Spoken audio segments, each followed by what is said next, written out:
Hello hello दोस्तों। तो पिछले वीडियो तक हमने ये पढ़ा कि जो हमारी वायु क्षेत्र की तीव्रता होती है किसी डाइपोल के कारण किसी पॉइंट पी पर, तो दो डेरिवेशन थी उसकी। एक थी आपकी अक्षीय स्थिति के कारण और दूसरी थी आपकी निरक्षीय स्थिति के कारण। तो आज हम क्या पढ़ेंगे? आज हम ये पढ़ेंगे कि मान लीजिए कोई एक वायु क्षेत्र है जिसमें हर पॉइंट पे वायु क्षेत्र की तीव्रता समान है।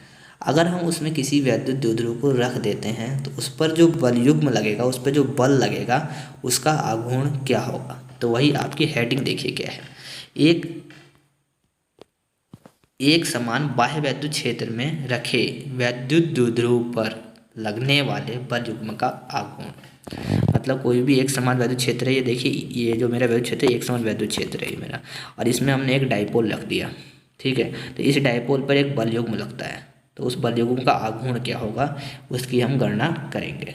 तो अब सबसे पहले हम एक स्टूडेंट पढ़ते हैं कि प्रत्यानयन बल युग्म किसे कहते हैं। ये एक नंबर का क्वेश्चन भी आ जाता है पेपरों में कि भाई प्रत्यानयन बल युग्म की परिभाषा लिखिए, तो उसी के बारे में हम बात करेंगे।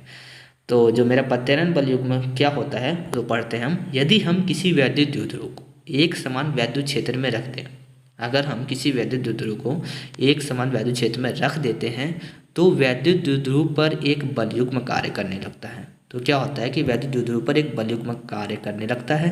यह बल युग्म वैद्युत द्विध्रुव को क्षेत्र की दिशा में संरेखित करने का प्रयत्न करता है। इसे प्रत्यानयन बल युग्म कहते हैं। देखिए मैं समझाता हूँ कि प्रत्यानयन बल युग्म क्या होता है। क्योंकि जैसे ये यहाँ पे आप देख रहे हैं कि एक समान इलेक्ट्रिक फील्ड है ये आपकी, ठीक है। इसमें हमने क्या किया, एक वैद्युत द्विध्रुव को रख दिया। तो यहाँ पे वैद्युत द्विध्रुव पे आप क्या देख रहे हैं, ये प्लस क्यू चार्ज है और ये माइनस क्यू चार्ज है। प्लस क्यू चार्ज पर हमारा जो फोर्स लगेगा वो एफ इक्वल टू क्या लगेगा, क्यू ई लगेगा, और माइनस क्यू चार्ज पर हमारे क्या लगेगा, F equal to minus q E लगेगा। मतलब इसकी विपरीत दिशा में लग रहा है, इधर विपरीत दिशा में इधर लग रहा है, इसको इधर लग रहा है। तो ये क्या कोशिश करता है कि ये जो वैद्युत द्विध्रुव है इसको ये यहाँ पर बिल्कुल सीधे ले आएगा, अपनी स्थिति में ले आएगा वैद्युत क्षेत्र की तीव्रता। वैद्युत क्षेत्र की तीव्रता इस साइड में है ना, तो बिल्कुल इसको यहाँ पर सीधा करके यहाँ तक ले आएगी। तो ये जो बल युग्म का आघूर्ण लग रहा है, ये जो पूरा इसको घुमा दे रहा है, इसको ही कहते हैं हम प्रत्यानयन बल युग्म कहते हैं। ठीक है, क्या कहते हैं हम इसको, प्रत्यानयन बल युग्म। तो इसकी एक छोटी सी डेरिवेशन भी है, इसका एक फॉर्मूला भी आता है, तो उस डेरिवेशन को हम देखते हैं। जैसा कि क्या लिख रहा है, माना कि एक वैद्युत द्विध्रुव एक समान वैद्युत क्षेत्र ई में क्षेत्र से थीटा कोण बनाते हुए रखा गया है। क्षेत्र से थीटा कोण बनाते हुए एक वैद्युत द्विध्रुव रख दिया हमने। मान लो कि वैद्युत द्विध्रुव के आवेश प्लस क्यू और माइनस क्यू हैं। प्लस क्यू और माइनस क्यू वैद्युत द्विध्रुव के आवेश हैं तथा इनके बीच की दूरी क्या है, 2L है। इनके बीच की दूरी कितनी दे रखी है, 2L है। वैद्युत क्षेत्र ई के कारण प्लस क्यू पर आवेश कितना लगेगा, F equal to q E. क्षेत्र की दिशा में, ये क्षेत्र की दिशा में लग रहा है, ई के साइड ये तो लग रहा है, तथा माइनस क्यू पर उतना ही बल क्षेत्र की विपरीत दिशा में लग रहा है, उतना ही बल क्षेत्र की। अब ये जो हमारी वैद्युत क्षेत्र की तीव्रता इस साइड में है, तो इधर तो एक बल तो इस साइड में लग रहा है और एक बल उसकी विपरीत दिशा में लग रहा है।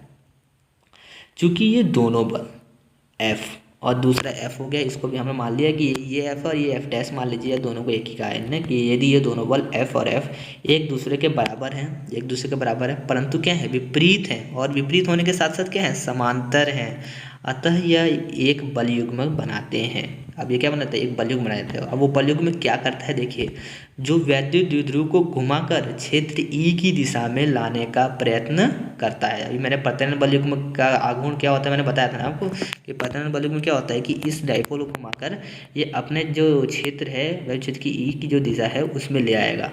ठीक है, तो वही हो रहा है यहाँ पे कि जो क्या कर रहा है कि जो वैद्युत द्विध्रुव को घुमाकर क्षेत्र ई की दिशा में लाने का प्रयत्न करता है। इस प्रत्यानयन बल युग्म का आघूर्ण जिसे टाउ से प्रदर्शित करते हैं। अब टाउ से प्रदर्शित करते हैं हम, कैसे आता है टाउ से, देखिए टाउ इक्वल टू क्या होता है, एक बल जो हमारा बल लग रहा है गुणा दोनों बल की क्रिया रेखाओं के बीच की लंबवत दूरी। ये बल इधर लग रहा है, ये बल इधर लग रहा है, जो ये यहाँ से क्या करेगा, ये यहाँ से यहाँ तक ले आएगा, इस पॉइंट तक ले आएगा। तो ये जो जितनी दूरी तय की मैंने यहाँ से ये यहाँ तक, जैसे मैं दूरी बताता हूँ आपको, दूरी क्या होगी ये, तो ये जो दूरी है ना, ये जो 12 sin थीटा आ रही है ये दूरी, क्योंकि भाई ऊपर से बिल्कुल बराबर आ जाएगा ना, इस पॉइंट पे आ जाएगा।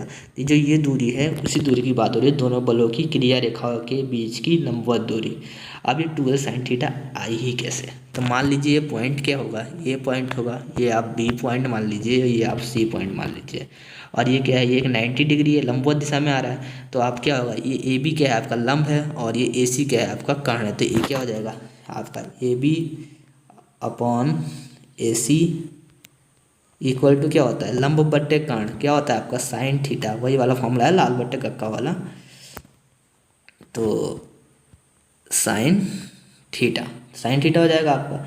अब देखिए ए बी मुझे मालूम नहीं है, ए सी की ए सी कितना है, ये ए सी दिख रहा है आपको 12 है, तो ए सी 12 हो जाएगा। ठीक है, तो क्या हो जाएगा ये A B upon 12 equal to sine theta, कितना हो गया साइन थीटा हो गया। ठीक है, तो ए बी इक्वल टू क्या हो जाएगा 12 साइन थीटा। देखिए कितना आ रहा है A B equal to 12 sine theta, इसको मैंने क्या माना था, ए माना था, इसको बी माना था ना, तो जो मैंने निकाली तो कितना आ गया 12 साइन थीटा, तो ऐसे ही आया है।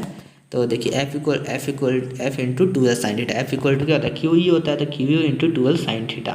तो टू यहाँ से क्या बनेगा, फिर से देखिए यहाँ से क्या बन रहा है टू क्यू एल किसे कहते हैं हम, पी को कहते हैं, तो पी ई साइन थीटा, जो इसका फॉर्मूला आएगा वो आ जाएगा, क्योंकि 2QL इक्वल टू क्या होता है पी होता है।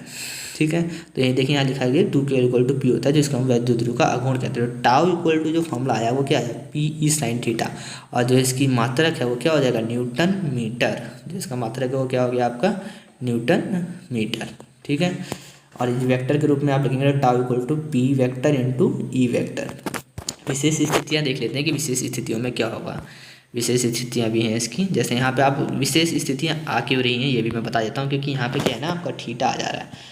थीटा की वैल्यू अगर आप 90 डिग्री लेंगे तो साइन थीटा की वैल्यू साइन 90 की वैल्यू कितनी होती है 1 होती है। साइन 90 की वैल्यू कितनी होती है 1 होती है, तो आपका अलग मान आएगा। अगर आप थीटा इक्वल टू 0 लेंगे तो साइन 0 की वैल्यू कितनी होती है 0 होती है, तो आपका अलग आएगा।